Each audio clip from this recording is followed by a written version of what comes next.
এবারের যে বইমেলার বিষয়টা হয়েছে সেটা আমাদেরকে কিছুটা কনসিডার করতে হবে এই জন্য যে একটা ট্রানজিশন ছিল, 12ই ফেব্রুয়ারি নির্বাচন ছিল, নির্বাচনকালীন সময় নির্বাচন হয়েছে, সরকার গঠন হয়েছে এবং রমজান মাস এসে গেছে। তো সেই কারণে কিছুটা হতে পারে যে কোনো সময় একটা আপনি একটু আগে বলছিলেন যে 21শে ফেব্রুয়ারি পায়ে হেঁটে যাওয়া, ঠিক তেমনই বাংলার সংস্কৃতিতে যদি বলেন 21শে ফেব্রুয়ারি বইমেলায় যাব না, এটা খুব কম দেখা যায়। না, যাবে না কেন, কেউ তো যেতে মানা নেই, কিন্তু আমি বলছি যে এখন যেটা হয়তো 21 তারিখের জায়গায় 25 তারিখে হচ্ছে সেইটুকু আমাদেরকে মেনে নিতে হবে, সিচুয়েশনাল। এটা না যে ইচ্ছাকৃতভাবে কেউ এটাকে করেছে, কিন্তু আশা করি পরবর্তীতে যে সময়গুলি আসবে সেই সময়গুলোতে আমাদের এই যে কবি সাহিত্যিক যারা যেভাবে টোটাল স্বাধীনতা তাদের থাকবে এবং তাদের বলার, তাদের মানে নাটকে তাদের সমালোচনা করার অধিকার থাকবে। কারণ আপনি তো এখন কিছু লুকাতে পারছেন না, বিকজ অফ দি এখনকার যে সোশ্যাল মিডিয়া।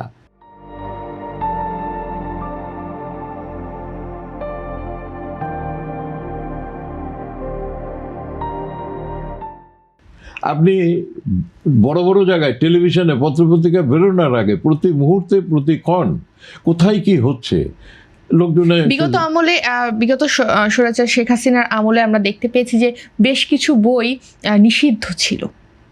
বই আমাদের সংস্কৃতির একটা বড় অংশ।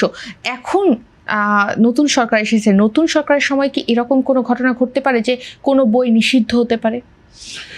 এই মুহূর্তে তো আমি মন্তব্য করতে পারবো না। এই বিষয়টিকে আপনি কিভাবে দেখেন যে বইয়ের অঙ্গনে কেউ কিছু লিখেছে, সেই বইটাকে নিষিদ্ধ ঘোষণা করা? আমি যে কথাটা বলছি, আমাদের সমাজ, আমাদের ধর্ম, আমাদের যে সংস্কৃতি, আচার ব্যবহার, আমাদের তরুণদেরকে ভবিষ্যতের পথ দেখানো, এইসব বিষয়ে যদি কোনো কারণে নেগেটিভ কোনো প্রজেকশন না থাকে, নেগেটিভ ওয়েতে, সেক্ষেত্রে তো আমি মনে করি যে বর্তমান সরকার অবাধ স্বাধীনতা দেবে এবং স্বাধীনভাবে সাহিত্য চর্চা হবে, কবিতার চর্চা হবে, ইতিহাসের চর্চা হবে, সংস্কৃতির চর্চা হবে, গানের হবে, ফিল্মের হবে, চলচ্চিত্রের হবে, আপনার ওই প্রত্যেকটা জায়গা চারুকলার হবে।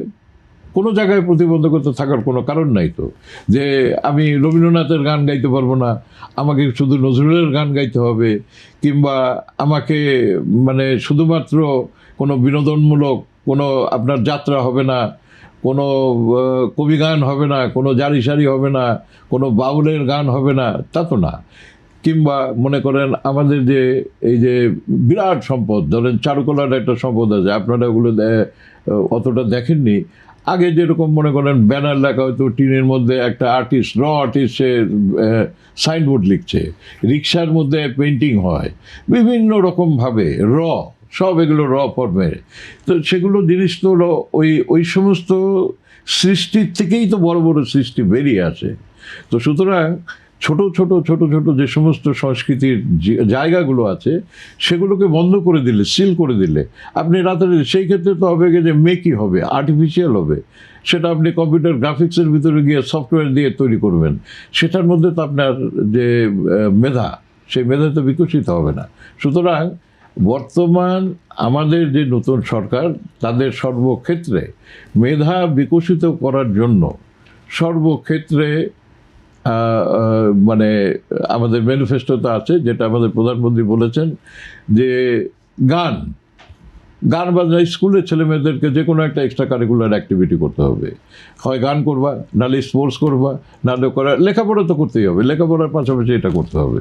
তো এই সমস্ত জিনিসগুলো হচ্ছে যে বর্তমান সরকারের ইন্ডিকেটর, যে আশা করা যায় যে এই আগামী বছর থেকেই কিংবা এই বছরের মানে শেষ থেকেই সমস্ত কিছু স্বাভাবিক নিয়ম কানুনের মধ্যে নিয়ে যাবেন।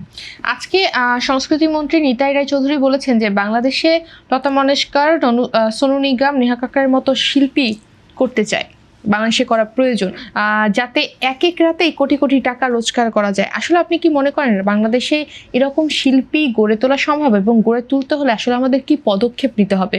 শিল্পী তো বাংলাদেশে আমাদের কিংবদন্তি রুনা লায়লাও ছিলেন, কিন্তু এভাবে তো আমরা তাদের শিল্পটাকে ব্যবহার করে দেশের বৈদেশিক মুদ্রা আনা কিংবা দেশে আরও অর্থনৈতিকভাবে দেশকে এগিয়ে নেওয়া, এটাকে কিন্তু সেভাবে ইউজ করা হয়নি। আসলে কি বাংলাদেশে এটা করা সম্ভব? কিভাবে সম্ভব করলে? দেখেন, বাংলাদেশের সংস্কৃতি, বাংলাদেশের যে সমস্ত গান বাজনার বিষয় আছে, তো সেগুলোকে যদি আমাদের দেশে আমরা এগুলোকে, আমাদের দেশে দেখেন 2 কোটি 2.5 কোটি মানুষ, সাধারণ মানুষ, তারা কিন্তু বিদেশে কর্মরত এবং তারা দেশের অর্থনীতিকে সচল করে। তাদের একটা বড় অংশ বিনোদনের জন্য কিন্তু সেইখানকার স্থানীয় বিনোদনের বাইরে তারা কিন্তু চায় যে আমাদের দেশীয় বিনোদন তারা পাক থ্রু প্রযুক্তি, এবং সেইভাবে কিন্তু এখন ধীরে ধীরে চলচ্চিত্র বলেন, গান বাজনা বলেন, নাটক বলেন, এগুলো কিন্তু তারা ধীরে ধীরে দেখছে এবং সেসব ক্ষেত্রে জনপ্রিয় হয়ে উঠছে। আমার কথা হচ্ছে যে সরকারকে এই সমস্ত সুযোগ সুবিধাগুলো বৃদ্ধি করতে হবে, নতুন নতুন তরুণ প্রজন্মকে, তরুণদেরকে সুযোগ করে দিতে হবে। যেভাবে আমাদের শহীদ প্রেসিডেন্ট জিয়াউর রহমান নতুন কুড়ি করে এদেশের বড় বড় জনপ্রিয় শিল্পীর জন্ম দিয়েছিলেন, ঠিক একইভাবে আমাদের বর্তমান প্রধানমন্ত্রী বলেছেন যে আমি নতুন সংস্কৃতি করতে চাচ্ছি এই স্পোর্টস সেক্টরে নতুন মুখের আমি সন্ধানে সারা দেশে তাদেরকে করব, এবং তাদেরকে পেশাগতভাবে ইটস অলসো এ প্রফেশন। তো যেরকম প্রত্যেকে কি হতে চায়, ইঞ্জিনিয়ার, ডাক্তার, লয়ার, ব্যারিস্টার, অমক, কিন্তু একজন যদি বড় সিঙ্গার হয় তো সেটা তার পেশা হলে বলতে যে বিশাল ব্যাপার। একজন বড় অভিনেতা, বিশাল ব্যাপার। একজন বড় কবি, বিশাল ব্যাপার। ঠিক একইভাবে একজন ক্রিকেটার, একজন অলিম্পিকের যদি কোনো ইভেন্টের সে জনপ্রিয় কিংবা খুব ভালো একজন স্পোর্টসম্যান হয়, তো সেই জন্য আমি মনে করি যে একটা নতুন দিক নির্দেশনা আমরা পেয়েছি। এখন সেটাকে এক্সিকিউশন করার জন্য যারা দায়িত্বে থাকবেন তাদেরকে করতে হবে, আর যারা এই এক্সিকিউশনটাকে করার জন্য, এই পলিসিটিকা করার জন্য দায়িত্বপ্রাপ্ত হবেন, আমি বলতে চাচ্ছি মন্ত্রীদের কথা। যারা মন্ত্রী, মিনিস্টার বিভিন্ন জায়গায় হয়েছেন, তারা সবাই যদি স্ব সেক্টরের মেধাবীদেরকে নিয়ে তাদেরকে সুযোগ সুবিধা করে দেন, তাহলে পরে আমি মনে করি যে আমাদের বাংলাদেশ, যে কথাটা আমাদের প্রধানমন্ত্রী বলছেন সবার আগে বাংলাদেশ, সেইটা জিনিসটা আমরা অর্জন করতে পারবো, এবং সারা পৃথিবীতে সংস্কৃতির ক্ষেত্রে শুধু নয়, সর্বক্ষেত্রেই বাংলাদেশ প্রশংসিত হবে। ধন্যবাদ আপনাকে। আমরা আমাদের অনুষ্ঠান একদম শেষ পর্যায়ে চলে এসেছি। আপনার কাছে আমার সর্বশেষ প্রশ্ন থাকবে, আগামী 10 বছরে বাংলাদেশের রাজনৈতিক সংস্কৃতি নিয়ে আপনি কি আশাবাদী নাকি শঙ্কিত? আপনি কি মনে করছেন? আমি অত্যন্ত আশাবাদী। কারণ হচ্ছে কি, মানুষের সমস্যা থাকলে সেই সমস্যা চলতে চলতে চলতে চলতে, কারণ অন্ধকারের পরেই তো আলো আসে, টানেলের শেষ সীমানায় গিয়ে দেখবেন যে আলো। আমরা দীর্ঘ বহু বছর যাবৎ নানান ধরনের, শুধু আমাদের সংস্কৃতি না, অর্থনীতি, সংস্কৃতি, রাজনীতি, সমাজনীতি, যেখানে যান শুধু বঞ্চনার গল্প, অস্থিরতার গল্প। আমি মনে করি যে এইটা এখন শেষ হয়েছে। আমাদের যে প্রজন্মটা এখন, নতুন যে প্রজন্মটা, এই প্রজন্মটা ইতিহাস যেটা আছে সেই ইতিহাসের আলোকে তারা নিজেদেরকে প্রস্তুত করবে এবং সামনের দিকে এই দেশ এবং জনগণকে এগিয়ে নিয়ে যাবে।